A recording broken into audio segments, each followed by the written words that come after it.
حضرت عبد الرحمن ابن عوف رضی اللہ، حضرت طلحہ رضی اللہ، ابو طلحہ رضی اللہ تعالیٰ عنہ کے مکان میں شراب کا دور چل رہا تھا، شراب پی رہے تھے، شراب حلال تھی لیکن پہلے سے قرائن اشارات چل رہے تھے، جیسے اللہ نے پہلے یوں کہا تھا اسمہما اکبر من نفعہما، اس میں نفع کم ہے نقصان زیادہ ہے۔ پھر فرمایا لا تقربوا الصلاۃ وانتم سکارى، شراب پی کر مسجد میں نہ آؤ، نماز میں نہ آؤ۔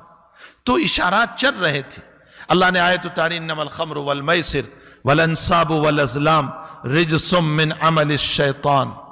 خمر کو خمر اس لیے کہتے ہیں کہ خمر کا معنی دھانپنا، اور جب انسان شراب پیتا ہے تو عقل بند ہو جاتی ہے، دھپ جاتی ہے، اس لیے اس کو خمر کہا گیا۔ خمار کو خمار اس لیے کہتے ہیں اورنی کو کہ اس میں عورت جو ہے اپنے بال کو دھانپتی ہے، اس لیے خمار کہا گیا۔ اور جوئے کو میسر کہا گیا، یسر سے ہے، اور یسر کا معنی آسانی، اور جوا کھیلتا ہے انسان تو بغیر محنت کے پیسے آتے ہیں، اس لیے اس کو میسر کہا گیا، یسر سے پیسے آنے والے، آسانی سے پیسے آنے والے۔ جب یہ آیت نازل ہوئی تو ابو طلحہ کے مکان میں شراب کا دور چل رہا تھا۔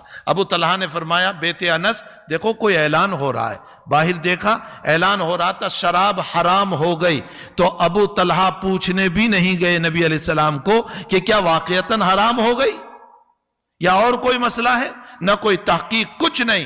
جو پیالے تھے توڑ دیے، مٹکے تھے بہا دیے، کہہ کر کے منہ سے نکال دی۔